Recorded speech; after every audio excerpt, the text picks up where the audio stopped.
Do you have Good Gmail? day, good night, good evening, and welcome to our 105th podcast. Sorry, go ahead. You'll just do it on my Thank speaker. you. Sorry.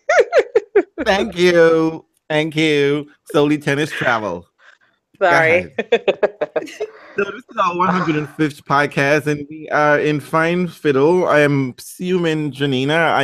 I'm not sure, but I'm almost 99.9% sure having adult beverages already for the evening. I am having coffee. But Andreen is having some little. She's in Okay. London town. She's on the Pims already. Okay. No, I've had 2 glasses of rosé, so I'm feeling pretty good. Very mellow. And before I go any further, let me introduce my co-host. This is the Moses. We are coming down to the wire, ladies. This is our 105th Yes, we podcast are. for 2017. We have Andreen from Solely Tennis Travel, who is actually travels. She just jet set from California to Milan. Now she's back in London, so she has lots to tell us. Ooh, yes. Ooh, I'm so excited. I finally live up to my name. I like it when I'm living up to my name. Oh, If I lived I up like to my it when name, you're I would living up to never. your name as well. I love it. And we have the Cato Kalin of podcast with us from far in Ohio. Did the Buckeyes win Hi. this week, Janina? What's up? Did the Buckeye win this week, Janina? Yes. We gonna send. Well, we've sent God to Alabama this week, so we're gonna take a Oh, leave for God. you all. Okay, fine. You're gonna get some good luck right now. And I know Andreen is with a special guest who will be on our podcast later on this evening. Yes, Deborah will be coming in a little bit, but we've got some news and shit to get through first. She's just gonna keep us updated on the tennis scores. Exactly. Between Chilich and Sasha Zverev. That's how much we are concerned about the second half of the Nit-toe World Tour Final today. It's Nit-toe. Is it? I think it's Nit-toe. Is it Nit-toe or something? And yeah, because I think it's Nito, because I think what they said was don't pronounce it like there's an H. Okay. Isn't that double T? It's a double T. It's a double T, but some people go Nit-toe like OH. So what is it? World Tour Finals. I think it's Japanese. It's a Japanese brand. This is Japanese. This is the ATP version of the Volvo Open, isn't it? One of those like names that shouldn't be for a title. Like just now. It's not the Volvo Open like the Volvo Open. I don't think the same thing's gonna happen with Nit-toe unless it's Nit-toe. What is it, Nit-toe? This is so Nit-toe, guys. He's like, wait, you're like, maybe we want your money, but we can't do with the name. I mean, granted that Barclays has a very dodgy history when it comes to people of color and enslavement. But I mean, that had a better ring to it, than Nit-toe, Nit-toe, or whatever. My problem? But my problem with all of these things is if maybe it's nostalgia, but I could have sworn that in the 2008, 2009 years, that this thing used to have some real primacy. Like I thought that the images that used to come out of the World Tour Final used to be a big deal. They would, one year they all dressed up as like ballers, right? And then the next year, remember there was one year, I think it was 2008, when like each of the leaders of each team sat in this cool ass chair, and then the rest of the guys were standing behind them. And then now and they also did when they were in Shanghai, they did that whole like in Chinese traditional garb kind of singing. Yeah, the Chinese traditional garb. London. The same old damn like suit and an umbrella. They're gonna dress up as James Bond. I mean, like English suit is either you're gonna dress up in royal garbs, which is like I don't know. I think that I think they need to commit to a theme each year. And I think like they've got to go hard. Ball, whatever. Yeah.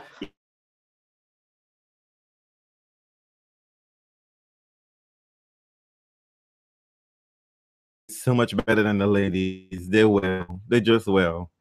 Money, maybe they got style, but they put down time. That would be a cool idea. I would definitely endorse that. Imitate. But for now, all they do is a damn suit and then like an outfit picture outside somewhere. They could do a little bit more. They could give a little bit more bang for their buck. I guess for them, the most innovative thing is that when they take selfies. Ugh. Well, the selfie became a thing. Remember, Burditch made the selfies a thing. It was cool that one year he took a picture and then posted it. He was at Labour Cup for the selfie.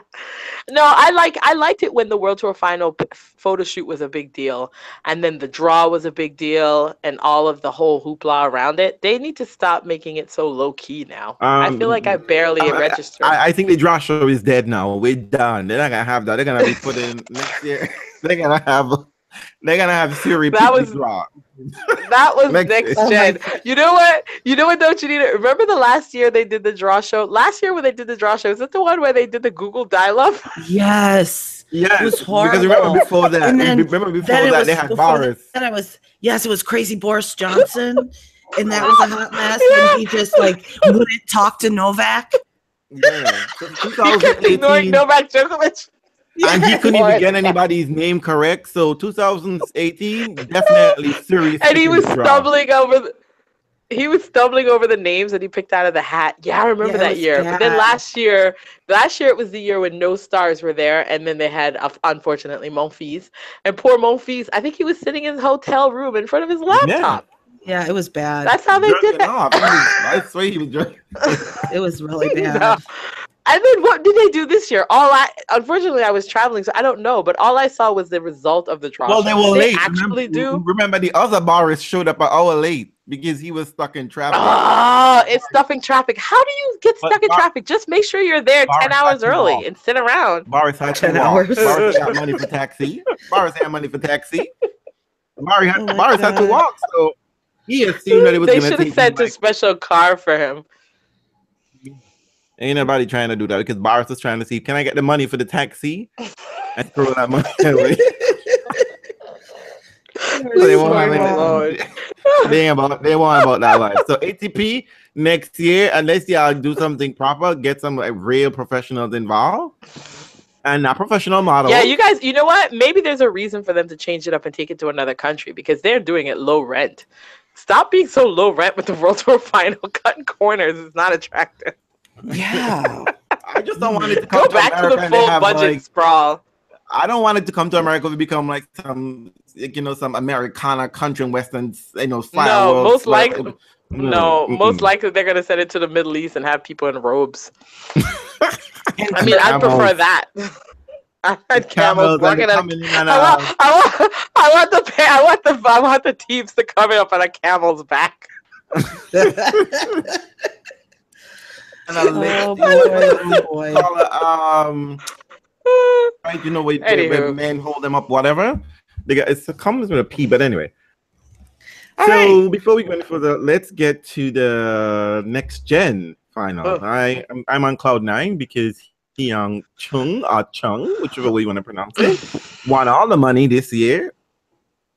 I think this is the first time.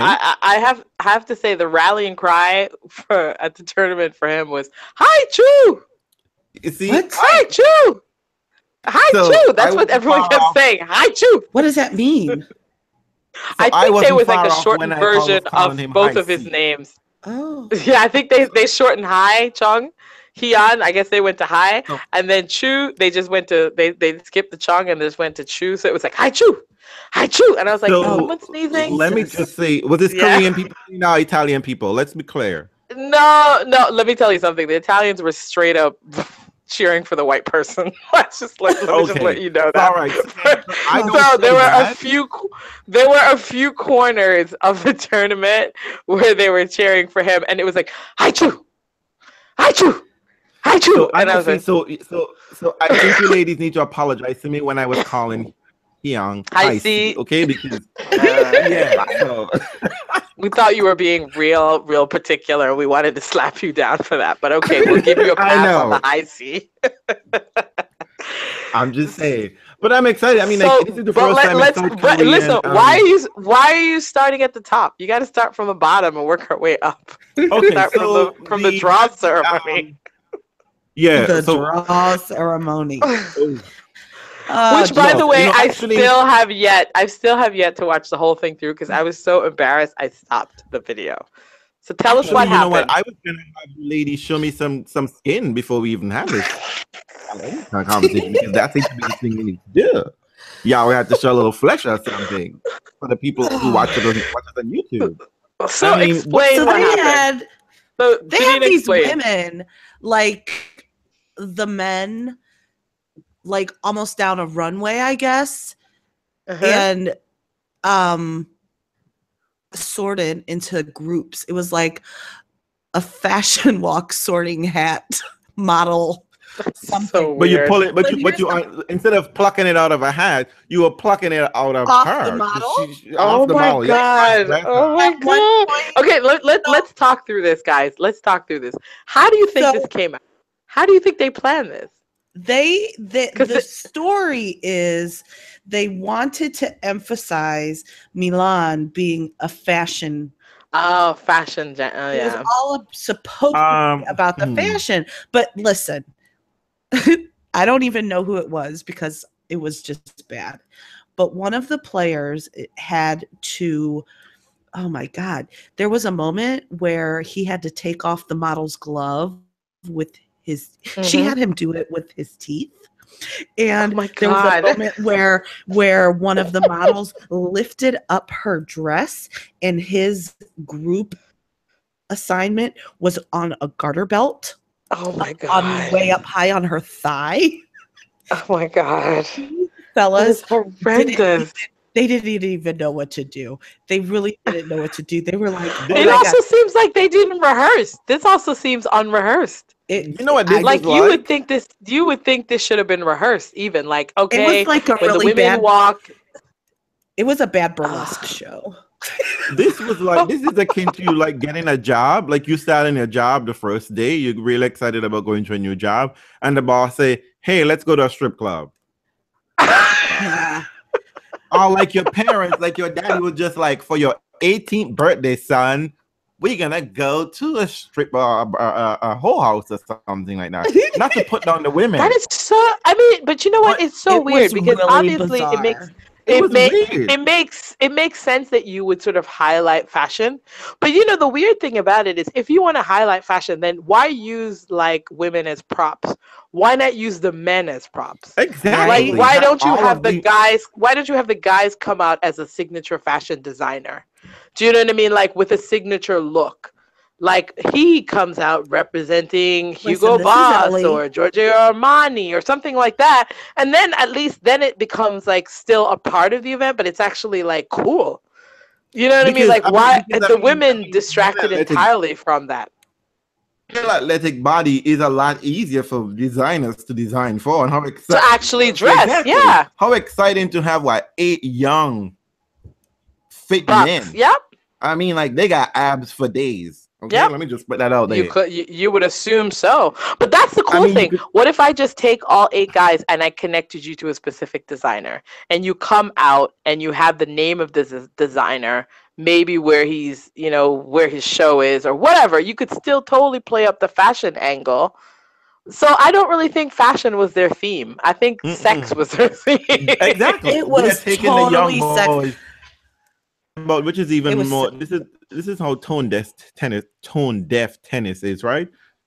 Several months ago, you admonished a young player for trying to kiss a female reporter on television. Oh, that's true. At the French Open, kicked him out. Right? This black kid, Mary. Yeah. And now, what you decide to do? Not him. Same age group try to put his face in a woman box to go get a number for the draw. Like, what the fuck is this? That's so bizarre. The execution was so poor. Like, I'm curious, like, what did they tell the models? You need to find an inventive place to hide the numbers. And what did they tell the players? They clearly didn't tell the players anything. They didn't say Look, you're gonna have to go look. look for it on her body, on her person. It was You are really giving awkward. no, listen to me. This was clearly executed and planned by men. Yeah. Men sat down in a clearly. room, and it was all what they were Because thinking about. And they were thinking the tacky only and idea they tasteless. had, It was tacky and tasteless. all they were thinking is that, oh, when I was 21, 20, what did I want to do most if I had money like these kids and all this money? I want to go fuck some pussy. So let's bring on some hot girls onto the scene. It's weird. Do you know what though? It's so, but you know what? It's so weird that you would say that, because having been at the tournament, that is such not the vibe of the tournament. So it's like it They weren't doesn't doing it for the boys. actually They were doing it for resonate. themselves. I mean, they were basically, yeah, they were basically placeholding. They were placeholding. They were using the boys as placeholders for themselves, because that's not the essence of at least the vibe I got being at the tournament. It didn't have that element at all. So that's weird. That was a hot mess. Look, ATP, that was disgusting. And then ATP tried to blame. At least they had a ceremony. Italian Federation. And then at least they had a ceremony. Like, no. This is not us. Okay. But you know what? But honestly, how are you gonna apologize? I mean, I just don't understand anything that's happening now without rehearsal.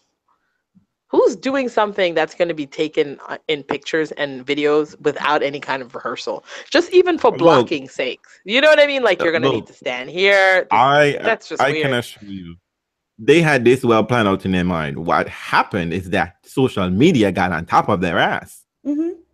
Say this shit was going to be stinking. They probably thought it was great. I mean, obviously. Those models didn't just stroll up off the street. Those models didn't have because they had the answers, right? They literally had the answers. They had to have been chosen. They had to have been picked, chosen. They had to have been told what to do. Yeah. Not one of those girls was just like, I don't have the paper. What are y'all talking about? We're just serving cocktails. Those women were there to do exactly what. Chris come over just like the execution, bitch. It ain't the execution. It went off like how it was supposed to go off.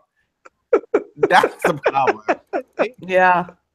This should not have a problem. This is exactly what they wanted. They did exactly what they wanted. They just did not get the reception that they. You have the young and future here, and this is what you the future boys to do. These big tournaments. There's gonna be lots of sexy girls around the place. And yeah, you're gonna be doing that shit, whatever the case may be. And hey, can I tell you though, ATP tournament together next year. Full confession though, the only thing I thought when I saw a little bit of clips and some of the imagery was like, wow, they've decided to put this stuff front and center. Because in some weird way, I mean, it feels like 2017 is the year when we just decide to get rid of subtlety. Like, isn't this kind of the point? It's like, you want to become a famous athlete so that you can be with attractive women.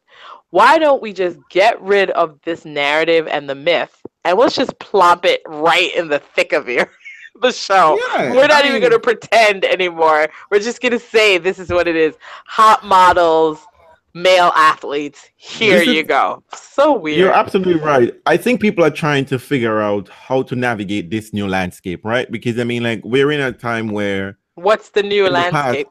In 10 years ago, we couldn't have do this shit. I mean, this shit would have not have been okay. This couldn't have get out of board meeting. People would have been publicly fired. I mean, heads would have been rolling. Yeah, blood, and people's head would have been chopped off. But with social media, that's true. No, you couldn't have done. You couldn't do this because I think it would have been such like poor taste. Everyone would have been shocked and whatever. What you saw out of news initially coming out was just like offended by this. In the past, this would have been bashed from the jump. You can't have young people on madness, okay? It's just not appropriate. At least publicly. You could have do that shit after hours. Open to the public. Because we know drugs and sex is nothing new. That's not true. I mean, we do this. Janina disagrees. We have done this for years, just not in tennis. Yeah. This is how boxing operates. You parade these women out there and you showcase them because people don't know what round it is. Come on.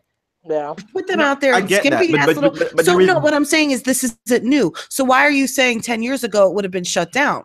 We've been seeing this for 50 years. I am speaking specifically in regards to tennis, right? Because we were even more shocked when it was even much more like, what the hell is going on here, when when Madrid Masters decided to have models being ball persons instead of young children. Not really, but nobody did anything. I mean, we actually let that go. We actually let that go fine.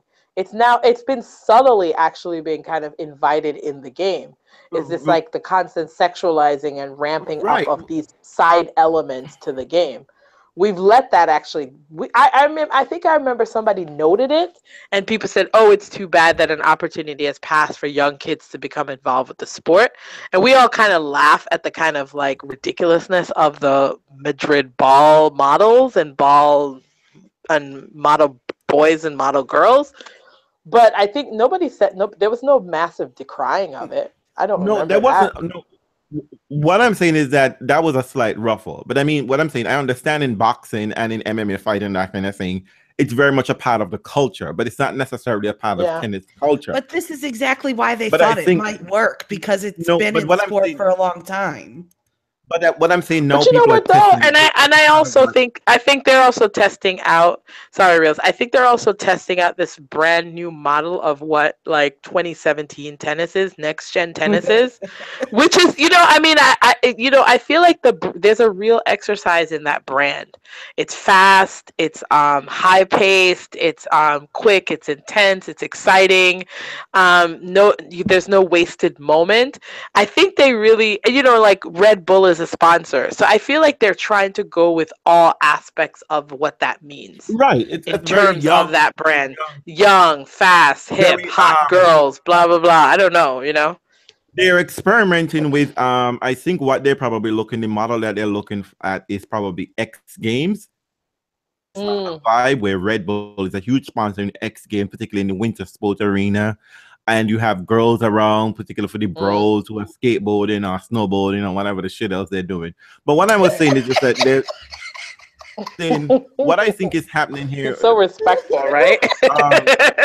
I mean, trust me, half of these things are just like, okay. But I think what's happening here is what I was saying is just like, yes, sex has always been a part of sport, but not necessarily so big and huge in tennis per se, because tennis always comes across as a gentleman's sport. You have to be not anymore. But here's why I think tennis is trying to test to see what we can and cannot get away with. Exactly. Sure. Kind of push. Sure. You kind of have to push and see, and there are, because a lot of things has happened. Anything until social media gets outraged. Like, because this was something that it shouldn't have been. It's kind of like the Coke ad, right? Everyone around the room is in agreement about what's happening until it's tested outside, right? And so then everybody's like, "Whoa," whatever. Because I'm imagining myself is, were there any women in the room as a part of the decision making? Most likely not, because then maybe someone would have been like, "This is going to seem really weird, guys." This is why diversity matters. And coming at you, Miss Apple HR manager, this shit ain't about having white men with different opinions in the room, okay? We need to have men of color, women of color, orientation, religious background, smart, competent people, which are all ultimately just. But it's amazing to me then that they didn't have even any tennis reporters around. I mean, not that a tennis reporter is included on anything, because they reacted pretty strongly right off the bat. No, they didn't. Yes, they did. From the moment I saw it. Tempered in their response. There was no great big right off the bat, this is fuckery. There was just like, this is kind of for everyone I saw, it came across as like this was weird. Yeah, that's what I'm talking about. They just said this was awkward. What did you want? What I wanted them to say, what would you expect? These are some of them. Most of these who were talking, they are the alleged feminist warriors out there, aren't they? They're the ones who are going out and saying, "Well, I don't know. I mean, equal pay. Men need to play as much sex as women do, etc., etc." All of a sudden, the model stripped down. They were like, "This is kind of weird and awkward." Yeah. And then it's Those regular odd. people on social media who express strong opinions. And then they kind of like retweeted and whatever, because major news outlet, what they reported was that draw show has got social media upset. And I was like, no, this should get everybody up. But it was more for clicks. I mean, you know what, to be honest, I mean, it's so funny. I wasn't as offended about it as just confused. Like, it was just poorly executed. Do you know what I mean? Like, it's like, okay, fine, you want to do the tease thing with sex. Everybody tries it. But because it was so poorly executed, it was just confusing.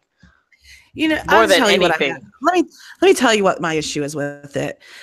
You're right, because it just looks stupid. It wasn't well done. But people were like all pissed off, like, oh, I can't believe that you would do this to these women. Listen, them women were paid good ass money. They didn't care. It was a job. Because it was a job. So stop acting like they went and rounded up girls and threw them in the back of a van and said, you're going to do this. They made a choice to do that. And if that's what they choose to do it. I don't have a problem with that. It was probably a pretty modest modeling job as jobs go.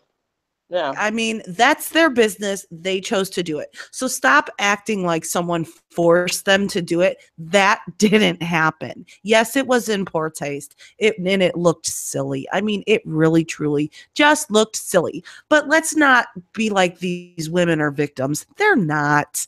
They made a choice. They took a job. They look like they kind of enjoyed it. They didn't look awkward. The boys looked awkward because they are, in fact, boys.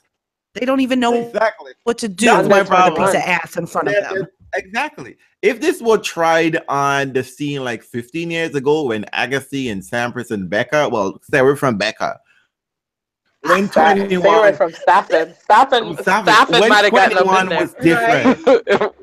Wasn't Staffen doing this on the rail? Totally. And Carlos Moya. Let's move on. But I mean, this was different. I mean, 21 today and the ATP is not the same 21 as it was. It was just poor. It was poor. It was a poor. But I do think it was important to recognize it as a brand shift, as an attempt to aggressively shift the brand in a different direction. That's definitely what it's trying to do. I'm not sure how successful you can be in trying to aggressively shift your brand if the players themselves don't seem to reflect that brand. Right. Do you know what I mean? Like, I feel like the ATP is trying to lead with a different look when they don't actually have the players to reflect that look. Yeah, Chung I mean, to do this, then you need to have... Yeah, and you know what I mean? And as exciting and as like high energy as Denis Shapovalov is, he's not. And Trojic is attractive, but he seems completely self-involved. So it's like, would he even attend to a model? Who knows? Right. Do you know what I mean? It's so weird. Like, you look at the characters that they have don't fit the brand they're trying to sell. Who could do that? Feliciano Lopez, Novak Djokovic. You know what? Nick Kyrgios, the right age. You know, all the people that you hate or they hate in the sport could have handled that moment better than these 18 and unders. Or these 21 and unders. Point. Didn't work. That this crop of young generation isn't the same like 20 years ago when they were winning majors and they had to mature really faster.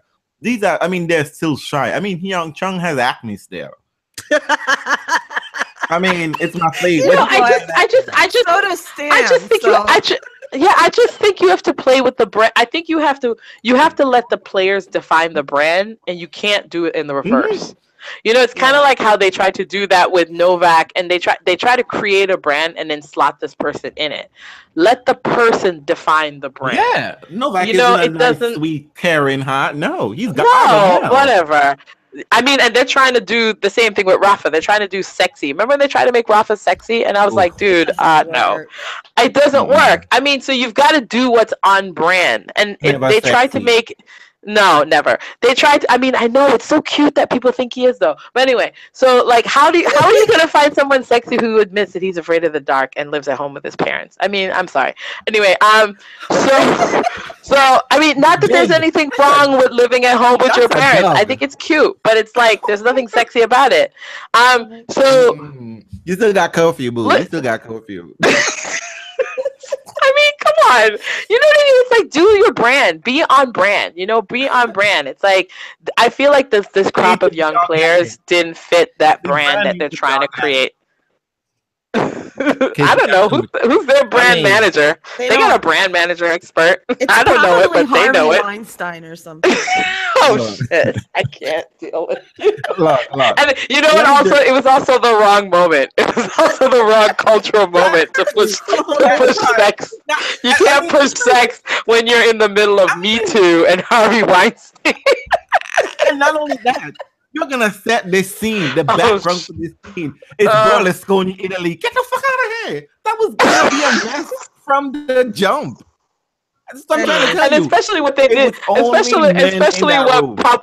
especially what pop culture did to Asia Argento, right? After admitting that she was assaulted, and then they shamed her for it. It's just bad, you know. It's like, ooh, they should have looked at that and go, we need to revisit the whole entire thing. All right, so but you know what? But props on them for at least trying to draw a show. I mean, the regular ATP has given up on that. Totally. Well, they've learned. They have learned. They saw this current culture and they were like, nope. No. We're gonna do some ad hoc bullshit. Like, it's better. Well, basically, the older one would have probably been like, should we be bringing out babies with diapers? Because that's who we are now, daddies and husbands. Wow. The brand is off. Let me just say, as we in our effort to move on from this, let me just say that I just found it rather interesting listening to commentators and to be discussing the innovativeness and the what they thought worked and what didn't work in this next gen arena, while a few months ago they were bashing Lever Cup left, right, and center. It's the same goddamn thing because these players only showed up for money. There's no ranking points involved. None. Zero. Net. I know. But it all depends on who puts it on. As long as it's the administration that puts it on, then you have the right to celebrate it because the administration is trying to move forward. But if it's an individual initiative or if it's the initiative of a few individuals, then it's not worthy of looking at and exploring. But the other thing I thought, one of the things I thought was, before we get into that nitty-gritty, I thought was interesting that they didn't bring any of the current younger players, any of the current older players, or any legends here. Why would they? So focus off the Why? Well, I mean, like, just to kind of. I think that's really the attempt. I think the attempt is to really move away from exactly. So the this was older generation. Yeah, it's not your parents. It's not your parents' tennis. Yeah, it's not your parents' tennis. So I thought that was really nice. The focus was on that was being talked about was of and their potential and what they can do and what I'm doing well. And it was nice to focus on their game and not think, oh, wow, I can see these players again tomorrow. Because, you know, had these players showed up against the big boys, they'll be out, done, and dusted. Some of the games. No, I think it was really, I mean, listen, I think what really worked well was that it was an opportunity to showcase them. And I definitely think that there was no attempt to kind of create, now which might be a problem, but there was no attempt to create a sort of lineage or sort of legacy from like, there was no like, this is the new Federer or this is the whatever. It was really a full-on departure. This is next gen. This is their game. And, you know, because at the tournament, when you go in, you sit down, they start out with an introduction. And of course, obviously they started out and they used Rafa. I think they used Federer to start and I think Rafa follows up. And, you know, Federer introduces them as like, these are the next stars of the game. They're fast, they're quick, they're this, they're that. It was all those kinds of words that they wanted you to associate with the game. And they're here to take over. But theirs is a new game with new rules. And that's how and then they go through the series of rules that you need to pay attention to as a fan, which I thought was great, that they actually introduced you to it. It was all around the stadium and there was new rules posted with all of the 8, I think it was like 8 things that were different. But they also introduced it when you sat down so that you were primed and ready for to understand the game in a different way. Like Sloan, they did a really good job of suggesting that. I didn't realize you did it. So nobody ended up feeling like Sloan Stevens, thinking that there was going to be a toe set tiebreaker when, you know, you had to play on. Yeah, I mean, you were, you were fully, fully involved in the role. Oh, by the way, I mean, I don't. You can't read and you're dumb. Get out of here. You're not invited. You know what? You know what's so funny about that? This is great. I'm like in the midst of this podcast, and I actually don't know who's won. Did we win? Did the I say we Team loosely? USA Did won. you? Oh, good. At least Team they USA didn't won. trip over themselves. They almost. So yeah. but So yeah. yeah. So Sloan might have been, Anyway, so no. So it was definitely experimental in nature. So okay, so what I just gathered from everything that you said that's really jumping out at me is yeah, it was all about the new players, but they had the legends of the game introduce them. They still managed to get Federer and Rafa. They still listen. They still got to stick in. They still got to have Federer. Federer starts it out. You still got to know it's tennis. Well, I mean, you still got to know it's hilarious. tennis. That's really it is hilarious. Tennis, but the other thing too, you know how tennis crowds are very traditionalist, right? They're very like, no, we want it this way. Why are you doing it that way? They're very resistant to change. So I think it was probably necessary. It's so interesting. I don't know. I think it's so. I don't. I just didn't have that vibe. And it's really weird. I think this is one of those moments where I'm just going to have to wait and see, because I think that the crowd was actually really receptive. I think the crowd paid their money and they were willing to be entertained. And I think that's just something that people have to admit. I know that traditionalists and people who cover the sports and I think even just like Twitter is very selective. Mm-hmm. Those people are intensely invested in tennis. We have to think about tennis the way that Janina often encourages us to think about sports fans, which is that sports fans want to be entertained. And if they are entertained, they almost don't care how you entertain them. They really don't. And so I just don't think that people are as much traditionalists as we say they are. I think people want to feel. They are on Twitter, but that's about it. But Twitter is also very specific. These are the same people who wake up at 5 a.m. in the morning. And yes, your sport relies on those people, but to be honest, those are also not the people paying money to get up and go watch tennis. Right. 9 out of 10 of those people you talk to them, they've actually never even been to a tournament, as much as they're rabid fans, right? So really what you're looking for is you're actually looking for the person who gets out of their house and goes to be entertained. And so I got the sense in the crowd, nobody was like, oh, the set's too short, or, oh, why isn't it over? I mean, I really felt like people were game. That's the thing, I think. People were game and ready to be entertained. And if they weren't entertained, they would blame it more on the play than any of the other elements around it. I think we have to really hold that tension. It's really difficult. Mm-hmm. Watching it from home, I got the feeling that I was at the US Open because there was this constant buzzing. Always buzzing. Mm-hmm. Of excitement. I only got it. Was. Cool. You know what? It was not a restless crowd. I mean, every aspect of this, I think you're right when you say that it's very X game. From every aspect of how it was positioned. You've got a DJ prominently displayed. You've got that red wall that we all noticed, the red wall where the DJ is actually at the red wall. You could see the DJ. Usually you can't see the DJ. So the DJ, you kind of never know where they're coming from. Exactly. So the DJ is actually part of the show. He's part of the show. He's a star of the show, right? So the music is a part of it. It's very much so it does, and the music was always upbeat, and it was always kind of like bass bumping, and it definitely had the feeling of a video game. Young. And I think I shared it did. It really felt young. And you know what? Also the crowd was young. I will say this is the first tennis tournament I've gone to where most of the people were there with their children. There were a lot of men there with teenagers. So that was noticed that. I mean, I think that they were willing to come to see under 21s. You know what I mean? They're under 21 watching under 21s play. It was definitely that they got a young crowd. I've never seen that much of a young crowd unless it's like Youth Day. It was very much young people. It was young people heavy. So that's really interesting, and that vibe was interesting as well. And I think they didn't think anything strange was happening with the tennis. This felt like an atmosphere that was a young person's atmosphere.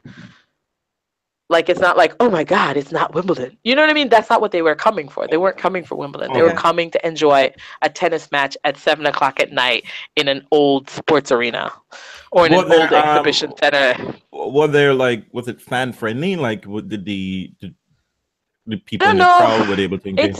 It's different. Now, let me think about it. You know how like when you go to Cincinnati or any of the other tournaments, you have to create this like fan zone areas, right? You've got to entertain the fan zone, right? You've got to craft these experiences.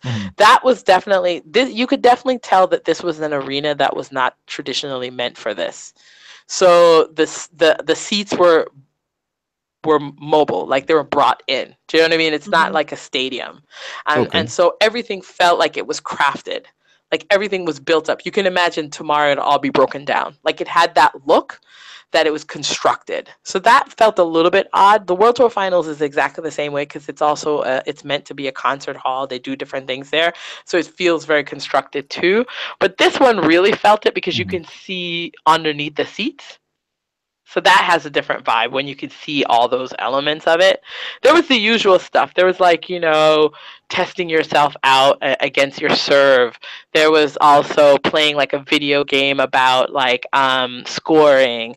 There was also ping pong tables. There were also, gear, buying like next gen gear. There was also rackets you can test out. But then there was also like, there was like an ad for Rafa's Academy, which was interesting, right? Because it was like, hey, are you a young person interested in playing tennis?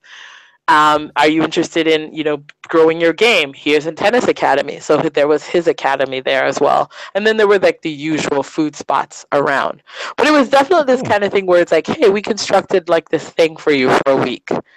Like that felt odd. Like I don't know. I think the World Tour Finals does a better job. So I guess they can't necessarily make it out because World Tour Finals is a permanent fixture on the calendar, and it's something people. It is, but it is, but it. I know, but even the space itself, it's still constructed. It's not like you're going to Staples Center. Well, right. Okay. Do you know what I mean? It. You know what I mean? It's a ballroom space that's changed into something else. Yeah. So you've got to be careful how you put that together, or it can feel a little bit mishmashy. And it was a little uneven. Interesting, because a lot of the times the ball, I mean, I think someone mentioned while I was watching through the week that going up and hitting something. So the roof was sort of low, I imagine. Whereas I think it was low. Yeah. The points, so a lot of balls, which would have been air ball, would have come down. Usually, it became a dead. Yeah, that's always a big thing to think about. Yeah, you can't take it too far up. Something. Yeah. Yeah, that's a bit. So it was fine. The food, as usual, the food was fine. I mean, really reasonable price. Like, I mean, I think there were lots of different food options. The sushi was probably at the most, which was like maybe 12 euros. But I kept it real simple, and I had like a focaccia bread with like salami, and that was 4 euros. And then I had like a 2 euros. A bitch in a budget. Yeah, I had like a 2 euros sparkling water because I also wasn't in the mood to spend a ton of money. But yeah, it was just I wanted to see how cheaply I could eat. They had hot dogs for 4 euros. Again, the thing that, we talked about this, Janina. Honestly, the thing about European and alcohol, the beer thing, €5. We really need to get something comparable in the U.S. because in the U.S. our beer is like $10. It's expensive to drink out, yeah. And it's Budweiser. Yeah, you know what I mean? It's actually quite pricey because I was looking and I was like, okay, well, even if you're thinking about it exchange rate, it should be like $7. Mm-hmm. But it really is pricey. Like, their budget for drinking alcohol is the same as ours for drinking soda. Yeah. It's just a different vibe. But I mean, maybe it's just the alcohol culture thing. A homeless man offered me Budweiser once, and recently, actually. That's how low things off that brand. And this is America. When it comes to these events, they're not going to have foreign beer. They're not going to have foreign beer. I know. But I shared the mixed drink. I think I shared the mixed drink menu with you, right? Which was mixture of like Red Bull. What are those, like, what, 15, 16 euros, something like that? So, yeah, I mean, that was fine. But at the US Open, if you think about it, a glass of sparkling wine at the US Open is like $25-$30. That's insane. The Grey Goose is in the teens. Do you know what I mean? Every year it goes up, so it's about $18 now. It goes up. Yeah, it's a lot. So it's interesting how expensive we make alcohol at our sporting events. As the US Open champion in 2015. Listen, honey, I stopped collecting those cups since 2008.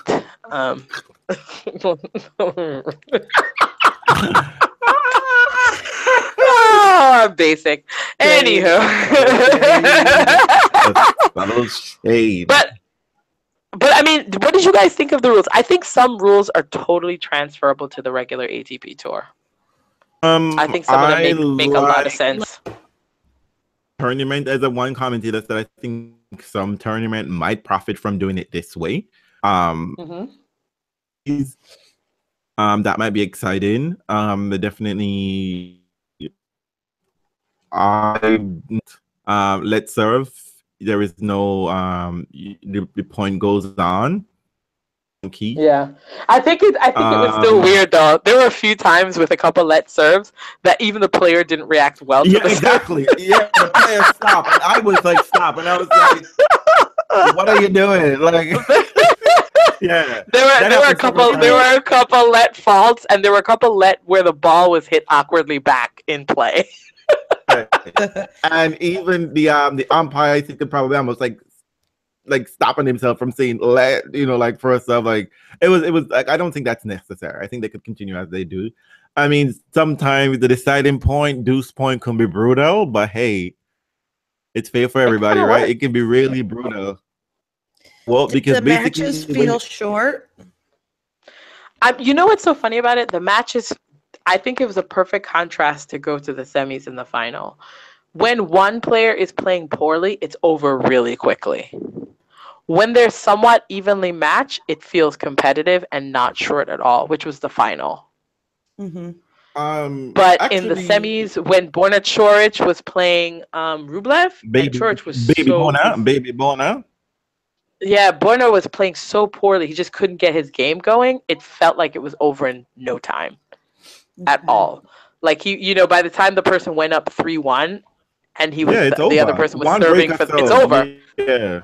It was over if you're not playing well. But if you're playing really well and you get to that 3-all, it's very tense and you're still really in it. And because that happened a few times in the final. Actually, I think one of the things that I noticed watching as I watched throughout the week was that he helped isn't so much so that was that you just have to keep your focus. It was the kind of thing that you couldn't blink throughout the match. Yeah, you can't. And you found yourself because one breaker serve in a regular set, a breaker serve, you can relax. You don't have to worry about it. You can get yourself back in it because of it out at 5-4. He has a long way to go. Being up 2-love is not the end of the day in a regular match. Yeah. Being down 2-love is a problem because I mean, even it's at 3-1, it's over.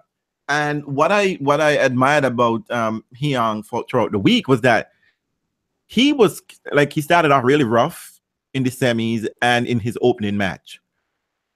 Composure, and he felt, you know what? I don't have to lose my shit. I think he's about the only player who didn't call on a coach. Oh, they could call coaches out? Yeah, you're allowed to call coaches and put on. Well, actually, the coach doesn't come out. The coach goes on like a headset. Which, by the way, I you know what? In the audience, I don't have access to that, which is weird. Like I don't see really? I don't see or hear what the coaches are saying in the audience. Like Susie, do you know that it's happening? Yeah, we in the audience. TV audience can see that. It's not like they actually do it. They have to do it during the break. So unless you're paying, if you're a fan who took that moment to go to the bathroom, you might have entirely missed it. But I looked over and Susan said, "Hey, can you hear the coaching?" I was like, "Oh, I couldn't hear the coaching." She's like, "Oh no, on the changeover, the coach was speaking over the headset. I didn't hear it." So that's actually specifically a TV experience. Okay. I've experienced, which is weird. I mean, maybe it would be, where you have the. Do they do these at Cincy? I can't remember. They do it at US Open where you can have the American Express thing on your ear. Yeah, I only ever see that at at US They Open. do it, yeah, and they do it at the City Open as well. Do they? Okay. So you might be able to have access to the coaching at the City Open through that. It's interesting that the coaching thing is purely TV. Yeah, I mean, sometimes some of the players. I mean, I thought it's such a contrast. For me, it might be low key sexism here. I thought the boys in this particular, seemed very receptive to what was being said. They were much more. There was no I don't know. It was just a little bit different. I think the contract. I guess because it was a different setup because they didn't have to go on court. Everyone wasn't seeing what was happening. Vibe. It's a different vibe. So I think the players felt that they were in a box where they were really talking to the TV audience. Some distance. There was still some distance. Maybe that's what also helps is that instead of the coach physically getting up and coming down and sitting beside you, which creates this vibe of like, hey, and I'm going to hold your hand, as opposed to I'm going to put up like a headset, listen to you talk to me, but I still have to kind of process it and go off on my own. It felt differently, maybe. Same coaching is happening, but I guess sometimes it's just how it looks and how it plays, you know? You don't have to feel like the person, and plus you can't react to the person in your front of your face, which we see so many times in WTA, right? Yeah. Where they're getting pissed off, like, what the fuck you think I'm not trying? Like, you know what I mean? Yeah, that's true. The technology did not allow for it. Plus, I think because somebody go ahead. The WTA came on with such big hoopla that there was such a TV that people had to school themselves for TV kind of thing. Yeah, and also people wanted the coaching to be TV friendly as well. Not so much about content. They also wanted to watch what was going on between the player and the coach. Whereas this way, I think it takes the emphasis off of that too. That your dynamic is, if it's still very verbal, which is helpful as opposed to this thing where, how are they going to sit next to each other? What are they going to say? Is she going to cut her eyes at her coach? Do you know what I mean? Like all of those things is partly what's sold about that coaching interaction. Does she need a hug? Yeah, it's weird. It's interesting. That's interesting. I mean, it just goes to show you that maybe there's a technological aspect of it that can be helpful. And what's funny is that what I find interesting about the coaching is that so much they're not necessarily talking about tips like, do your forehand serve, whatever. They're literally talking about being mentally engaged in the match. It's about the focus, because that was what happened for Rublev. He was a mess. Look, get it together. You are still in it. You got 3 more sets to go. You know what I mean? When he was down. You got like 2 more sets to go. Well, I mean, that was a prime example. It was a prime example of just kind of, it's interesting. Listen, the thing about the game and the structure of the game is, first of all, you change the game, you change the structure, you do change the game. You really do.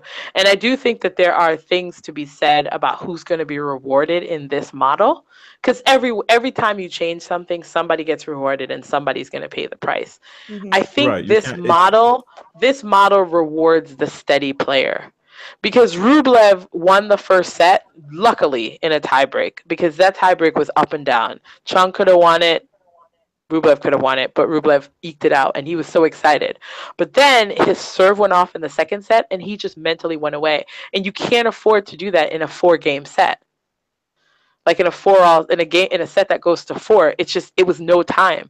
By the time he got himself together, he was down. He was back to set all.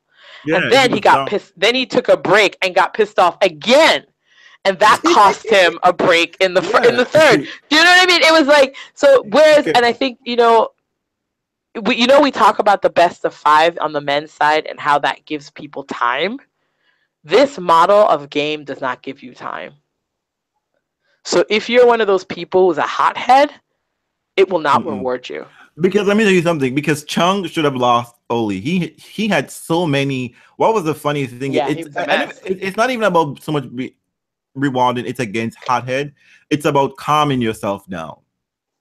Because Chung was very deliberate about never calling his coach down on the thing. Because in the 3rd round match in the on Thursday, the final rubber, he was up 2 sets to love, and then all of a sudden he found himself in the 5th set. Yeah, I know. It's frustrating as fuck. He was frustrated. I mean, what the fuck's going on? Like his first serve kept going away. It was just like, boo, we need to get one of these in. If anything, just throw it over at 60 miles an hour. Eat himself up at all. But that's the other thing. Yeah, that's the other thing. You can flip the script though. It's weird. It is. It's like the nature of the short game means that you do have chances. You still do, unless you let yourself go. Because you're right, Chung, he didn't let himself go and he regrouped.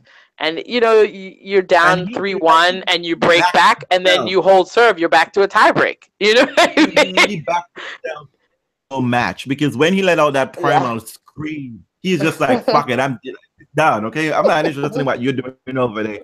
And he just kept looking at Rublev and Medvedev and just like, you self-destruct over there. You fuck up over there. He just kept looking at them and he kept looking at them running for their coach. He was just like, exactly. And to think about it, they were higher ranked than he was. They were the better player on tour. Well, he was just steady. He was steady. But I will say Rublev, that for all his steadiness, it was Rublev's match to win or lose. Because when he played power tennis, aggressive tennis that you like, Janina, it was his to control. He controlled the out club. What happened was when he went off, then just being steady was all he went way off. Yeah, he went way off. I mean, there was a first serve. The first serve was he hit it at the baseline. I was like, yeah. And he did that for 2 double faults. Okay. Yeah, it's like Oh my God. I think in one game, I think when he in the second set, in the third set or something like that, 2 double faults in a row. Couldn't put a There was a second set. Yeah. That was it. First away. So tell me, would you go back? Would you go back? It's would I go back? It's so funny you asked me that because I was thinking about it. It's also because I'm a traditionalist, right? I really like I like 5-setters. I like men's tennis. I always think that people who change the game are people who actually don't like men's tennis. But anyway, I like men's tennis. And so the whole time I was looking at it, I was like, would I come back to this? It was really important for me to be watching a final with someone I liked. Like that was really important to me. Like I was like, if it had been Rublev and Medvedev, first of all, I didn't even know if I would have shown up to watch the final. Like honestly, I was really thinking about that. I really needed a stake in it. I having Chung and being interested in him and seeing how he played was really important to me. So I don't know if I would show up again. I was looking around and I was like, I don't have any love for these players yet. It's really weird. Like I'm one of those people that I show up because I care about the players playing. I don't have love for them yet. But you didn't. Okay, so that's a fair answer. But I'm thinking more along the lines of the format. Would you want to see that again? You know what? It's easy. It's so easy to take in. It really is. It really is easy to take in. And if it's cheated or, I didn't feel cheated, but I did think.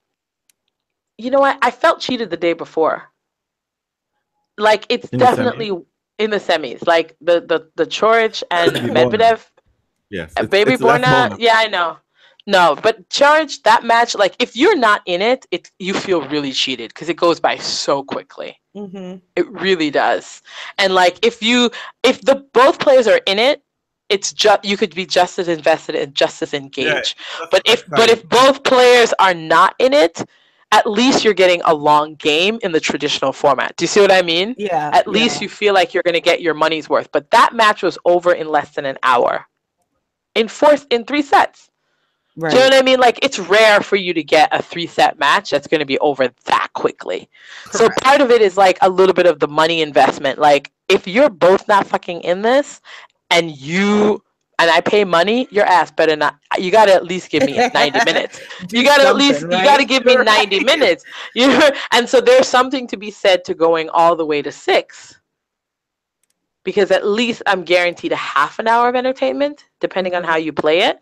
But if I'm going to 4, it could be over in 60 minutes. Yeah. And that's a lot when you think about it for one match. Okay. Especially, it could be There like was an element of gimmicky though. It did feel a little gimmicky. I'll tell you the parts of it that they could keep, and it would just be great. No lines person, didn't miss them. Totally No? awesome. Nope, fast, quick.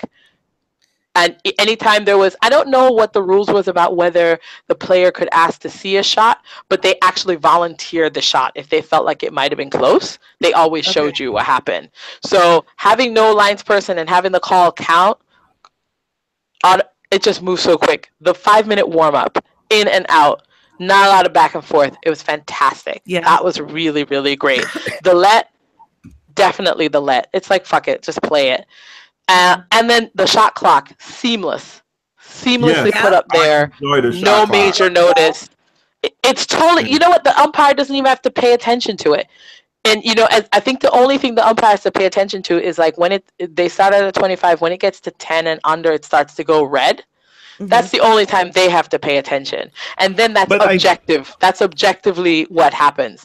You don't have to say anything. It starts and it just goes. It keeps the game moving. Really, I think they have to play with the number of games and the number of sets. I think to 4 is too short. Or if you're gonna do 4, then it's got to be 4-all for a tie break. Something, I don't know. It exactly. just was to 5-3. Yes, it has to get to the first to 5. Yeah, something is off. Or I would do two. Yeah. I would do 2 regular sets and the third to 3 all. Something you could change up to like create that energy that they're looking for and moving it along. I don't know. It felt like the formula for the games was not entirely accurate. Some of the tension elements were just not there. In a regular tennis match, there are couple tension in a set, right? You're down a break. You still have chance to come back, and then you can possibly lose your serve again, and then you lose the set, right? But it doesn't play out when you're doing it that way. You're down a break, you recover. Okay, maybe you get then to a 3-all and it's a tie break, so maybe there's tension there. But it just, I don't know, the rhythm of it was very different. You know how the rhythm of a tennis match is really specific. When they change the scoring, they change the rhythm. And I'm not certain if the rhythm is exactly right. I can't tell yet. Actually, you know what's funny, because I was looking at the situation. I was looking at the stats for the match and the ATP. Let me just say this again. Stop it. It's shitty. Okay? It's fucking shitty and it's confusing as fuck. But anyway, when I'm looking at the numbers, ATP on television, their stats thing is this color-coded circle. Oh, I don't like that either. Yeah. I hate it. Yeah, nobody likes it. Sense. But anyway, I was looking at stats. I was just like, am I seeing real stats? Because y'all not playing a real game. So I don't have to take these numbers seriously. I mean, yes, you could tell me. I mean, there's also the mentality. There is that mentality too.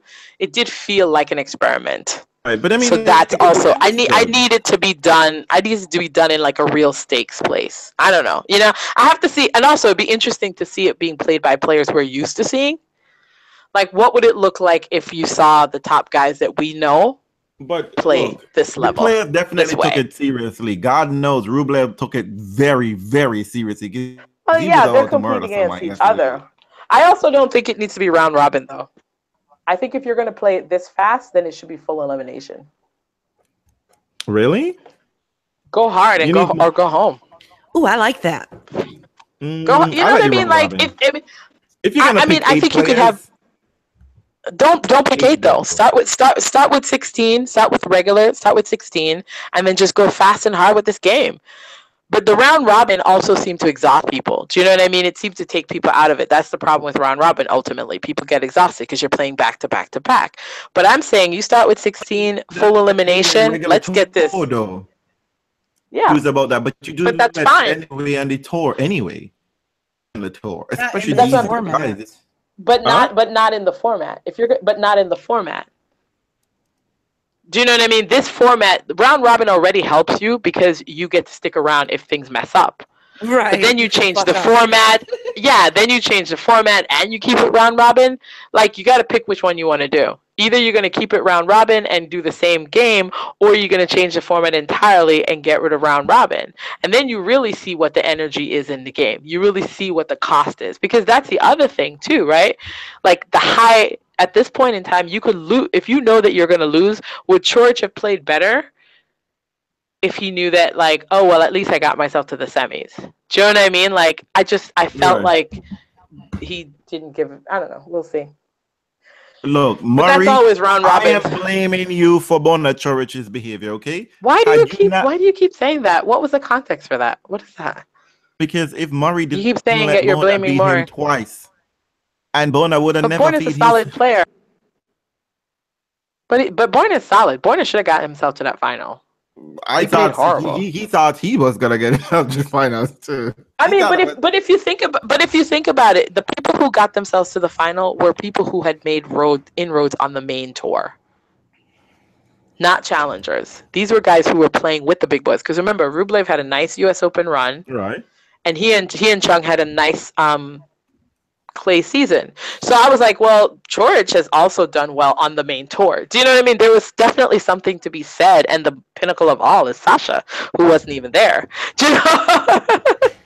You know what? So I don't think Sasha would have done well in this arena at all. I think he would. I don't think so either. I don't think so either. I mean, listen, I mean, I love Sasha, but Sasha is all about who he competes against. And he's a hothead. Anyway, he lost the second set. So we're headed. He lost the second set. Nice. Yeah. So it's gonna go 3. Yeah, that's a battle, of course. Yeah. I knew that was gonna be a battle. I mean, Federer's group is the toughest group, so that's pretty hot. So anyway, Janina, it's fun. I wish you could have been there. This is definitely the tournament I wanted to experience with you two, just because it was so different. I just wanted your vibe there, just to feel it out.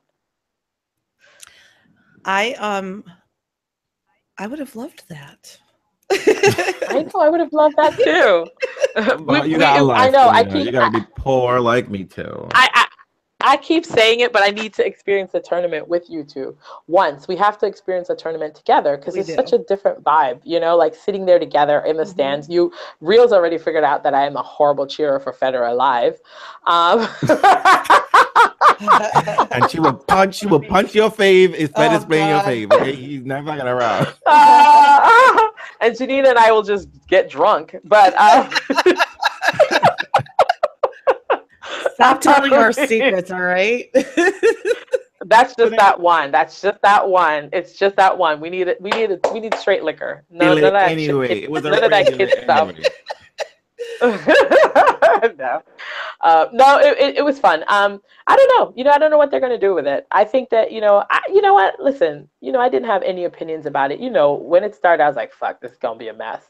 But then you know what? I decided to just give into it because there's nothing that ruins tennis more than Twitter, to be honest. It's so true.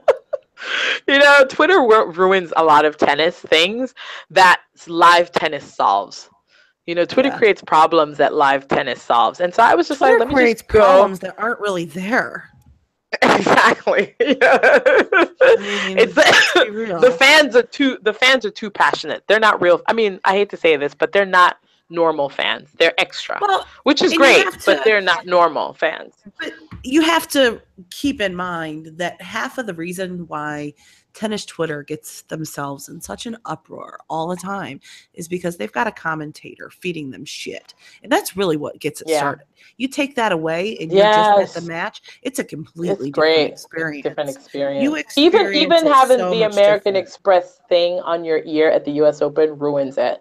Than just enjoying it on your own, which is so sad because strangers come in and they automatically go, I want that American Express because I want John McEnroe in my ear. And I'm like, no, don't do it. Don't do it. Just enjoy the tennis on your own. Yeah. So that was my approach. Yeah. So, it's true. We've spent like 5 hours talking about the Next Gen tournament. Yeah, I know. Sorry. Well, you listen. You had to make it. It's got to be worth my time. Oh, can I just say, shout out to Janina, who has freaking amazing ability to be friends with everyone everywhere in the world. So, of course, Janina had a friend that was like an hour away, but not just any friend. Fed fans, all right? Fed fans.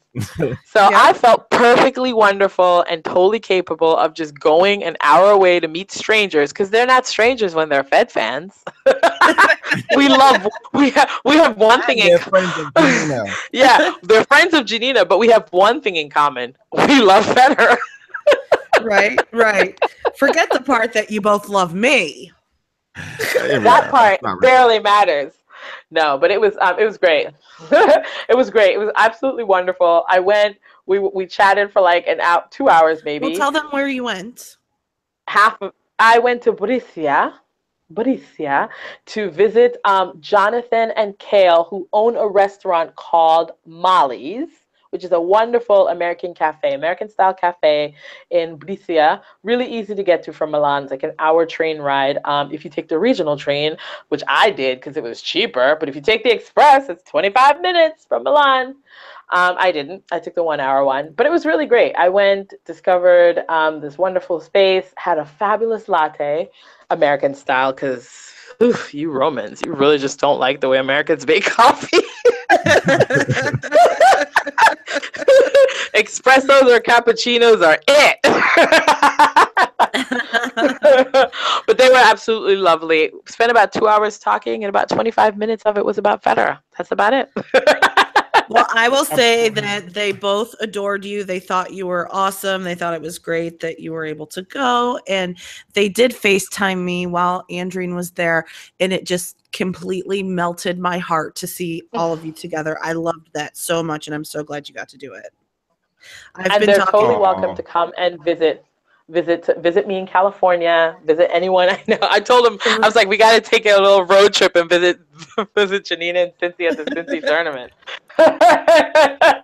Yeah, I have talked to Jonathan online for years, and on the phone and stuff, and they're really nice people. And you got to meet the whole damn family, the wife, the husband, the kid, the dogs. I'm actually quite jealous, but I'm happy that it happened.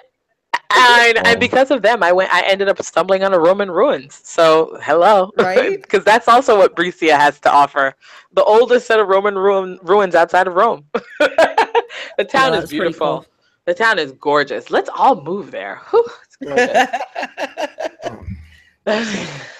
Anyway, let's move on. I know. So let's get to the Fed Cup.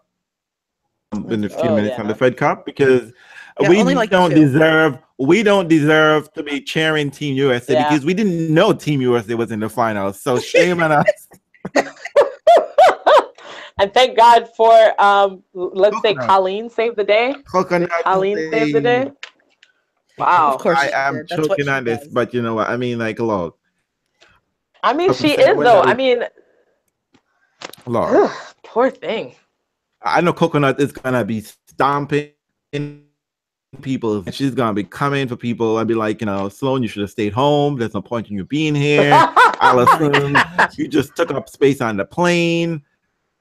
I know everyone got up themselves in a titty, got a titty attack when the reporter asked, why did y'all bring the best team? And everybody looked at the reporter like, what the hell? We have a US Open champion. They really didn't, though. No, they didn't bring Venus was the only other person available. Better. Yep. Let's be 100 here. I mean, Stallone hasn't been winning matches since the US Open. She was barely winning sets. In fact, this was the first time she won sets. Oh. I mean, really, how did Sloan lose a match up 5-2? Like, you just gotta serve. You just gotta hold serve twice. But this isn't new. She pulls this shit all the fucking time. I need to hold serve. See if someone's gonna break the girl because Smash Nova, whatever her name is. Smash Nova. It's Slabenkova. Let me get her name. No, it's Sasnovich. Sasnovich wasn't even doing anything really special. Sasnovich. But Sasnovich was keeping the ball in play. Yeah, she's a solid player, but she was keeping the ball in play. Sloan just kept. I mean, Sasnovich could be on one side of the court, and Sloan was just like, you know what? I'm not gonna hit the open court. I'm gonna hit the ball to you because why not? Just why not? Like, Sloan just didn't care. She just didn't care. And I mean, like, I don't know how she was feeling. Maybe it was a physical thing. Maybe her knee was still bothering her. She has a real knee injury, right? Oh shit! But I mean, but she just looked like she just didn't give. She had zero fucks to give. She kind of always looks like that, though, doesn't she? But no, there are times when she's in it. She's very much pumped up, and whatever the case may be, she's out in us. But you know, today she's just like whatever. And even when the girl was giving her chance to go, you know, to just like, Sloan, you can take this if you really want it, because Sloan broke back for 6-5, I think 6-5, and she was serving. She had to serve for the match again. I think Sloan served for the match 3 times. Wow. Sloan was just like hot, messy. And in fact, she, like I mentioned, she didn't even know that it was going to be this. There was no third set final tiebreaker. And she played the first point, 15 love, and she threw the ball away. Oh my God. Wow. That's awesome. Oh, yeah, shit. she was lost. She wasn't there. It's almost like if she was like a doppelganger had taken over. And she just was just out of it. Like the woman, the captain, man. I don't even know what this Kathy is. I guess Kathy was a former player, whatever. Kathy was trying to talk to her, and Sloan was just like, Sloan had this look on her face like, this bitch better be getting out my face right now because I'm about to choke her. Like, oh my God. Anything from anybody. And it was just ridiculous errors. It was just sloppy errors, just going wide. You know when Sloan becomes aggressive? But you know, it's like that very up and down. But she was so passive, tend to push the ball back to the other girl and let the other girl take the and the unfortunate thing is that if Sasnovich, if team or whatever, America would have lost this tie. Well, came down to a very dodgy, iffy place. 20 minutes turnover after playing the out and play doubles. So fatigue and the mental exhaustion was it. And they were up, and the irony is that they were up 5-2 in the second set, and they served for the second set twice, and then they lost it. They lost the plot completely. And they ended up in a tiebreaker, and then they lost the tiebreaker. So it's just a whole messy affair. But I mean, like, all around, you know, Coconut, you know, did her thing, you know. I mean, Coconut deserves the crown. She deserves everybody's. Sad to say, Sloan was not helped at all. She was, and I guess, you know, the only thing I could say is that she gave Coconut time to breathe because she drowned out. She threw out that second rubber of the day longer than it needed to be. Because Sloan should have just got home. She shouldn't have been there. Like, she was down. She lost that. She was down 5 love in the second set after having won it 6-4. Paying it, like, she didn't care. I don't know. There's just something she needs to. But also, I would, you know, I don't want to be bashing her, but you know, literally, she didn't play half of the year. Herself really hard through the summer months to qualify for the US Open. Get herself in shape, etc. So maybe that took a whole mental, physical toll on her, you know. So hopefully someone come back. Well, at the end of the day, Coco saved the day. She did it. Coco got a Fed Cup. So, girl, Sloan, I'm just right here. You got a major that just has to put it on her resume as a weave. I didn't do shit all week. All week. To get to put on your resume Fed Cup champion. Coconut would not be pleased about that shit. Champion, no, you didn't contribute a single point to the affair. God. So did congrats she play to Team USA. Yeah, she played the 2 singles. She and Coconut did all the work this weekend. She did it. I can't drag Coconut for nothing this weekend. But every other, it was so disgusting. After she beat the other girl this morning, she was just like, she ain't been doing nothing out here. Like, I don't know what Coconut was so, like, in her victory over this other girl. She might as well, someone put it. She always is. I mean, it was, okay. No, it was not, it was unnecessary. But anyway, Moving on. Anyways, moving on to the ATP Finals. Yep. Yes, So ATP we have come Finals. to the tournament for the before we go any further, let me just say congratulations to she won a 125 or some little minor tournament, and she's back in the top 100. Who? Congrats, Taylor Townsend. She Belinda? won some. Yeah, she won some tournaments in Benches, yeah. Good for Belinda. She'll be. tournaments You as know what? well. I have faith in her ability to come back on tour strong in the next year. She just needs to get herself together. Belinda, Health-wise. right? Yeah, Belinda. And I'm But hoping yes, that Taylor so can we're get her shit together and do well there in that arena too. I'm excited for some women's tennis coming up in 2018. And now, so we have the ATP World Tour Finals. Yes. Much hoopla about this event because, you know, well, we're going to have the number one player. What's he going to show up? You know, I have some feelings on this. I'm gonna bring on Mike. Before we go any further, let's bring on Deb, because Deb has been waiting in the wings for such a long time. Hello, Deborah. How are you doing? Hello, Deborah. Deborah's here. She's gonna be on speaker, so be nice to her. Hello, everybody. Hello. You're a Fed fan. It's nice to be with you guys. We love it when you're here. Well, it's just so much fun to be a part of the discussion, because you guys have given me many, many laughs. I am excited for that. You are one of our biggest and favorite fans. Let me just put it out there. Deb listens every week religiously. You comment, which I appreciate. Kilo shit. You give us credit, which I super uber appreciate all the time. But like so many things, when Black people discuss things, we bring our unique take on it, but we don't come unprepared. We always, it's like Toni Morrison said, come prepared or not at all. Come correct. That's what we do. The shade. Yeah.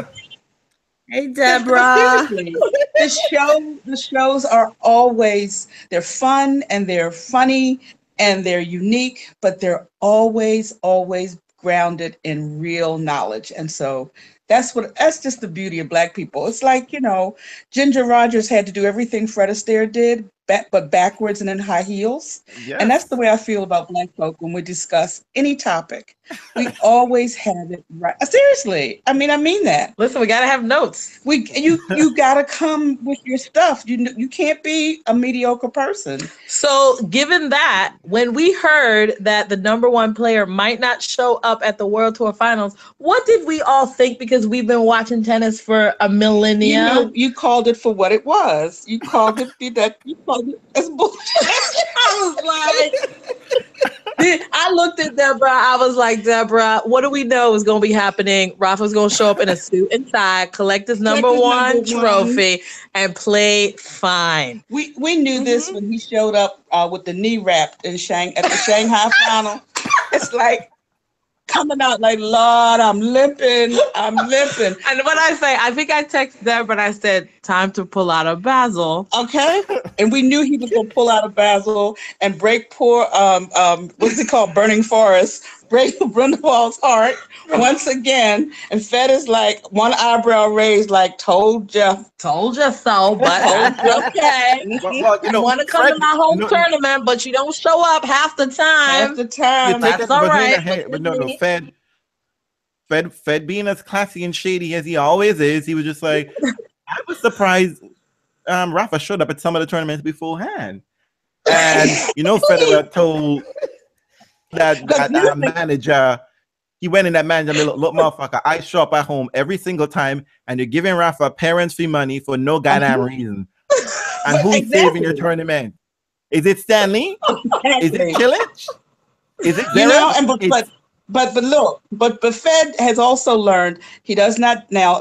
Monday night is this big blowout in Basel. Fed's like, I'm not doing that.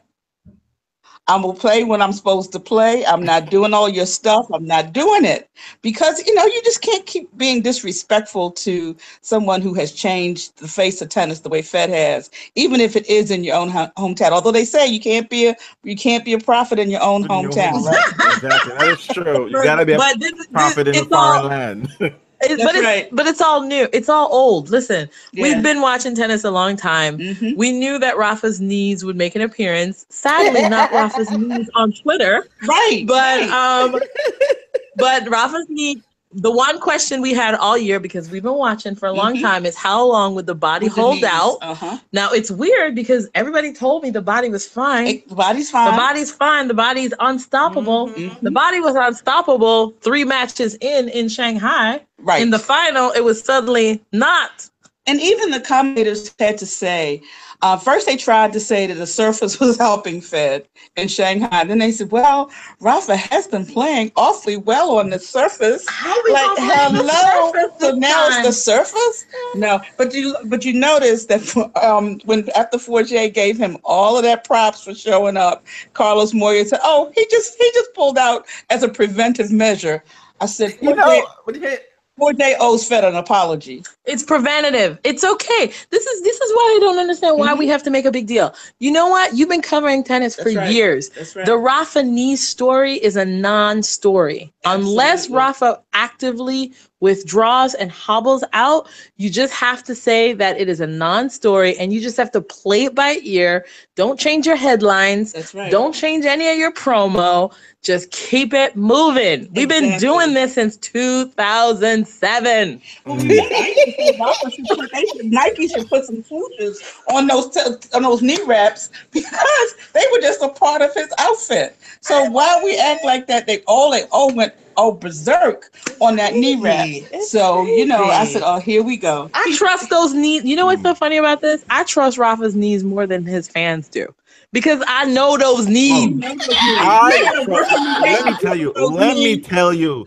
For years. They're like Mrs. Bennett's nerves. Those knees are like Mrs. Bennett's nerves in Pride and Prejudice. I know those knees. Those knees have won 10 French Open. I know those knees. Thank you very much.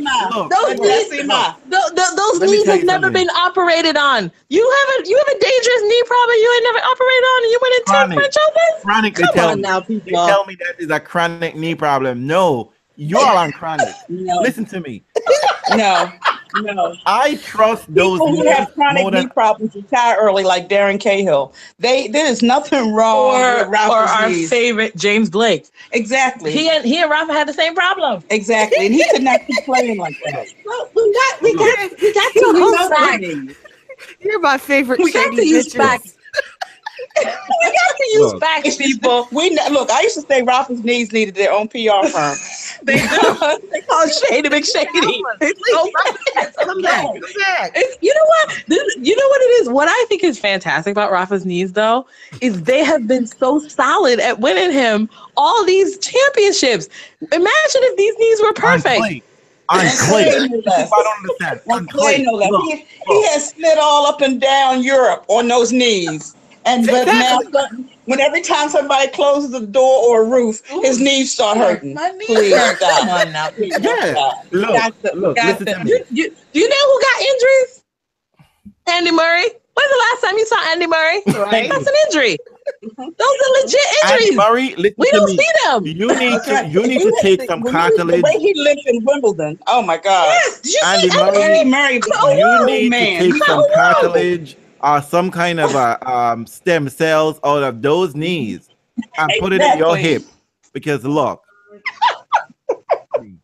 Listen, I mean, no, you know what? No disrespect to Rafa. We're just saying it's been done. We know the story. We know the story. My knees and your knees are friends. That's all I'm telling you. Very close. We've been close. We're Fed fans. We know those knees. Those knees are good. Those are good knees. When I came in 2006, we were talking about Rafa's knees. And we still talking about 2006. Thank when you. Fed walked around Wimbledon with the jacket on for the first time and his blazer, we were hearing about Rafa's knees. And the knees are still here. And we're still hearing nothing about those knees. Do those knees give birth to other knees? Without any kind of scars. Look. Let me tell y'all something. I think we just found the title of this podcast. Rafa's knees. Rafa's knees and us are friends. Fed fans know Rafa's knees. We are an intimate relationship with Rafa's knees. Look, let me tell y'all something. There's no question about it. I have reached my breaking point with Rafa's knee because you know what? Rafa is 32 years old or 31. He's a grown ass man. He is a grown ass man. Grown ass man. And it is time, Rafa. If Rafa don't want to show up someplace, he needs to be an adult about it and say, you know what? I'm not coming. I'm not coming because you know what? Rafa keeps lying. And look, Rafa, you made Guy Forget look like a damn fool. Guy Forget looked like a total fool. Looked like a Trump. He came out just like, oh, Rafa was in so much pain. He couldn't move. and then Moya said, oh, no. Everything's fine. Everything's fine. Get with the program PR firm. Y'all got to get the same story. Look, send the program out. Send it out.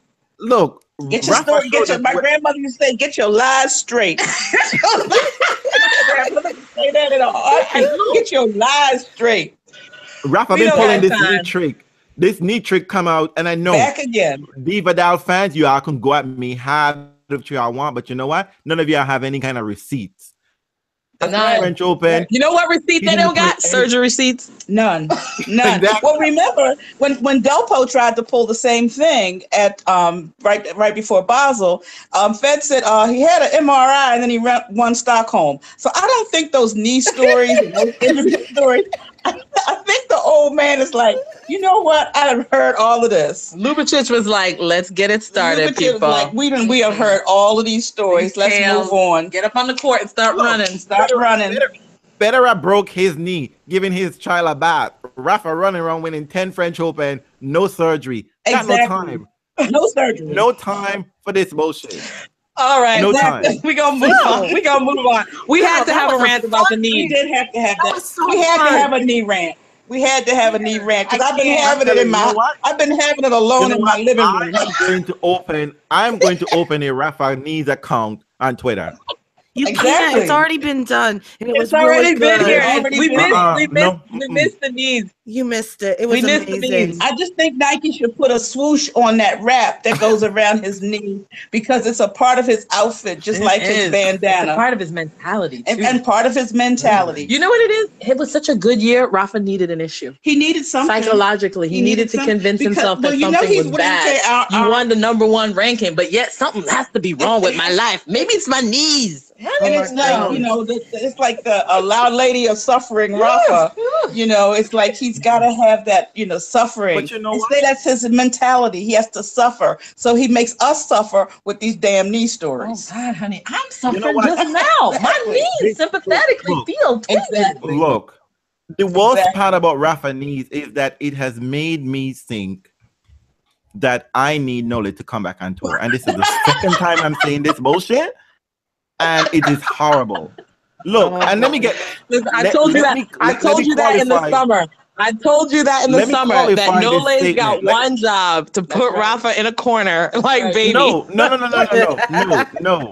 Let me qualify this because the problem with that Nole being out is that Nole fam has, they just subtweet and they go hide in someplace, and we don't need to see them. Maybe they've blocked me, I've muted them, or who knows, a combination of both. But they were the #1 undisputed crazy fans.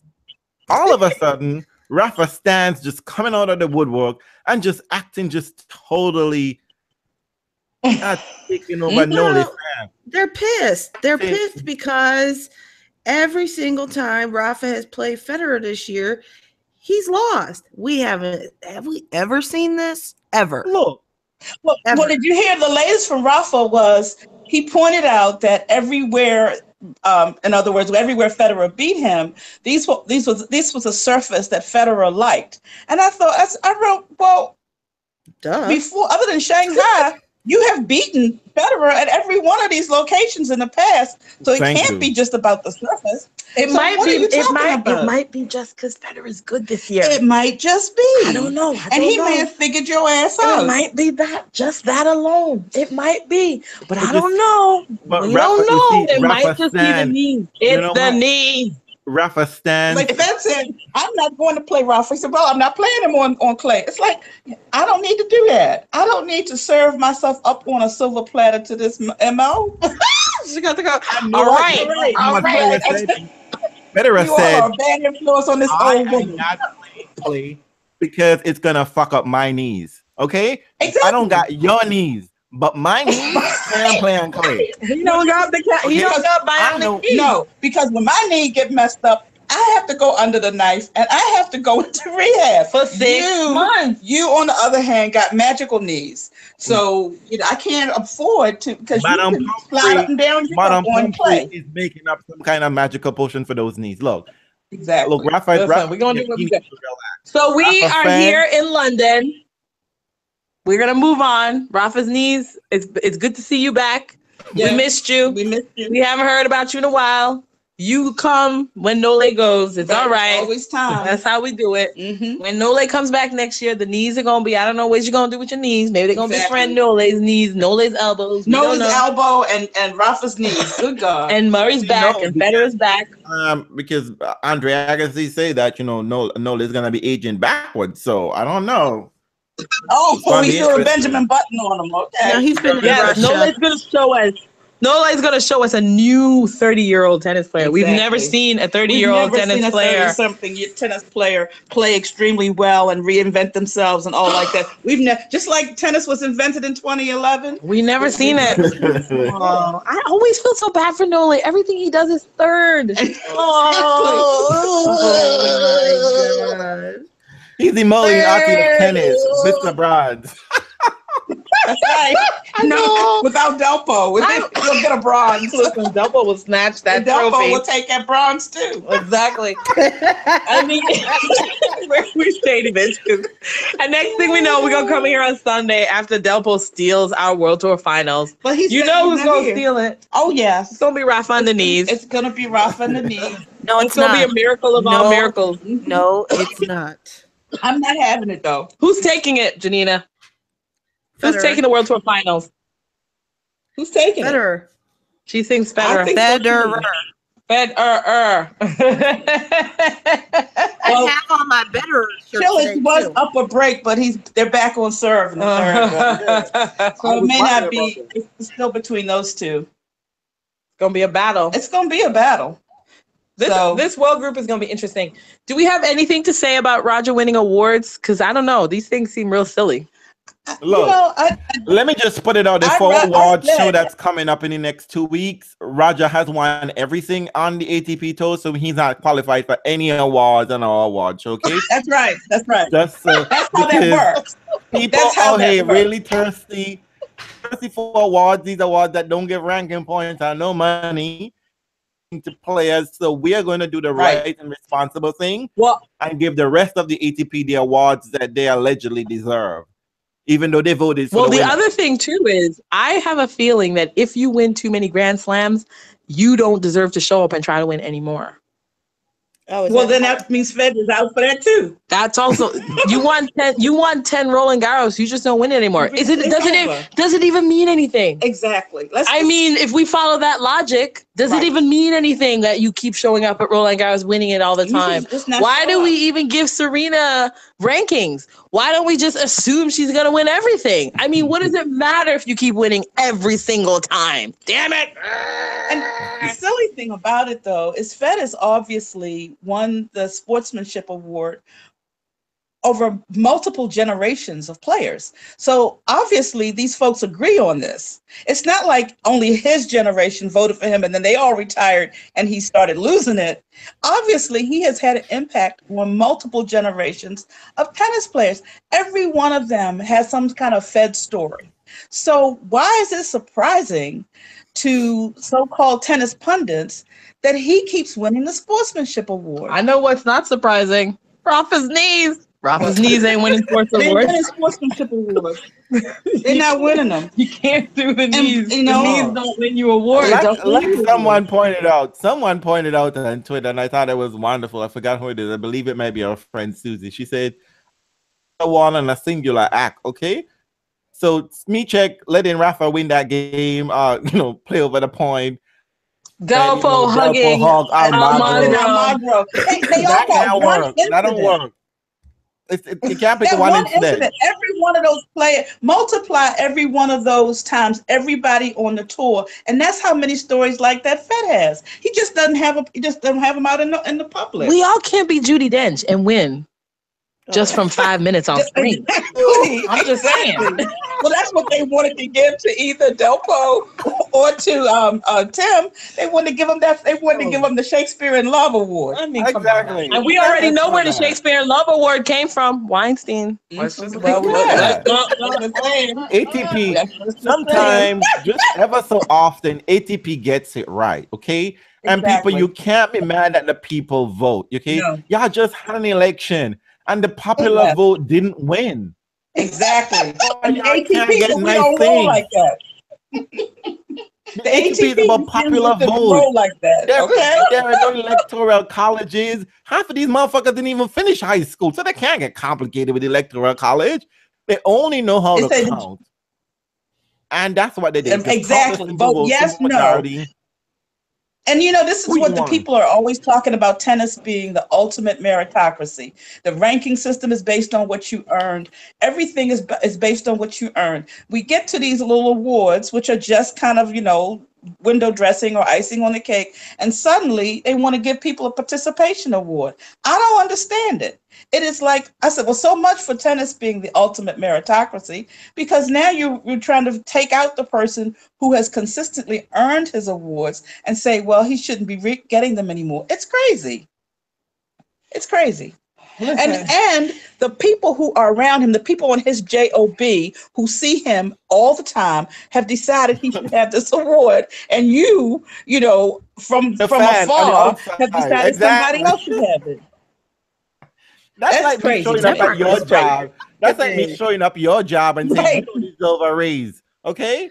Exactly. And I don't have any place for some shit like that. Well, actually, because you've consistently done so poorly at the New York Times with these damn papers, I'm going to take away your award next year. Exactly. And you ain't getting none. None. You've won too many. The fact that you still have a job after that Serena hit job a couple of years ago is a miracle. But we'll just leave that alone. Oh my God. We'll leave that alone. Deborah is so fired up. Where did y'all go for dinner? Hit job?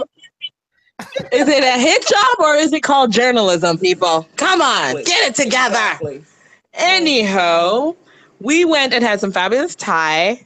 And I'm going to put you on speed because I got to go right now. However, we are really excited for the ATP World Tour Finals. We've got... Deb, how was this morning session? I know you went to this morning session. You saw Federer plays open. But I got to a little bit of the doubles and, must admit I was disappointed to see Ryan Harrison win anything. No, me too.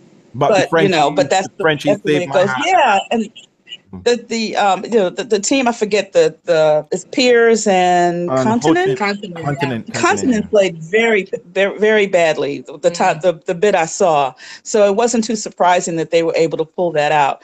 The Fed sock match was a typical Fed sock match, meaning that Fed got up to a great start. He knew what to do. He won the toss and let Sock serve, and Sock immediately rewarded him by losing his serve. So he got off to a great start, and then he just refused to take any break points. he refused. He just wasn't having them. So he won the first set on the strength of that first break, which it should have been much closer. Should have not have been that close. And then of course, he had several break points in the first set as well. He had so many break points. And then in the second set, he had even more break points that he refused to take. And it went to a tie break, which he then pulled out. So as a bunch of us said after the match, at least it was only 2 sets. But it was kind of the typical Fed first round match, typical Fed sock match. So, but it was good. The ball seemed to be moving pretty well through the court. Didn't seem to be super slow, but we haven't seen any of the grinders yet because Sock is a big power hitter as well. So we'll see. It's a wonderful atmosphere there. They know how to build up the drama. And so I loved it. I loved being there. I loved hearing the roar when Fed comes out. So it's really special. Yes, all the RF caps. Everybody's got them in every color of the rainbow. The Rafa's #1 trophy looked so big, like he could have climbed in it. It looked like the urn from Canaan, from the wedding of Canaan. It was the biggest biggest thing I have seen. And so it looked like a participation trophy. It was so big. So, but he was there, all dressed up, hair slicked back, and but I saw that on the monitor because as soon as Fed left, I did too. Oh my God. I got to go. Right. They got to figure this out. I was just saying to Deb, they got to figure this out. Every time they give out the award, it's always for the opposite person. So it's like you watch Federer, and so there's a bunch of Fed fans. I mean, not to say we don't care about Rafa getting the #1 award. He earned it. I mean, he earned it. Nobody cares. It's like, it's 12 months. You played 12 months. Big whoop. It's good. Get it. But it's like it's always given on the off. So it's like you show up watching Fed, and then Rafa gets an award. I remember the last time fans the next day of seeing him. Right. Exactly. It's always off that way. I don't know why they do it because they want you in a suit, right? They want to make sure that the stadium's going to be full. Rafa want to make sure 2 years ago full. When I came, that's one. They're not going to be coming. 2 years ago when I came, they did give Fed his awards on his first match, but it also was they were giving something to Stefan Edberg. Yeah, and he had recently been one of Fed's coaches, so I think they wanted to tie in the Fed Edberg, and they had Edberg actually give him the Stefan Edberg Award, and that was actually wonderful to see, and so that was a very special moment. I'm sorry I didn't get to witness that this year, but and it's weird to me that they don't give the fan award at an event with fans. Yeah. Bizarre. That's really. I mean, I think Rafa was just like, my hair is not gonna look cute after I play the match. So listen, whose hair looks? Nobody's hair looks cute after a match except Zverev, maybe. Exactly. Oh no, Felicia. It's real. Although I must admit, when Rafa played Fed in Indian Wells, he definitely had a hair all over his head look. It was like he didn't know what was happening. So I guess he was not willing to chance that this time. He wanted to come out. They never let them do it though. They never let them do it all like wet. They always want you to come looking nice, looking all nice in suit. So for those pictures, Exactly, but it seeed fine. I mean, I was out in the corridor by that time. So she didn't even stay for the second match. How dare her? No. But they still grinding out there. I'd have been asleep. See, look at that. It's still going. They paid for their money's worth. They sure did. Oh, look, it's 5-4 with Marin serving to stay in, and he's down 15, love 15. But Marin, you better get your life together. That is like nobody wants to play Jack Sock.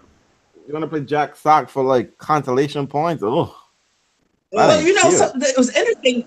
I know. The commentator said the last time there was an American to play at the World Team Finals was Marty Fish in 2011. It was also the last time Fed won.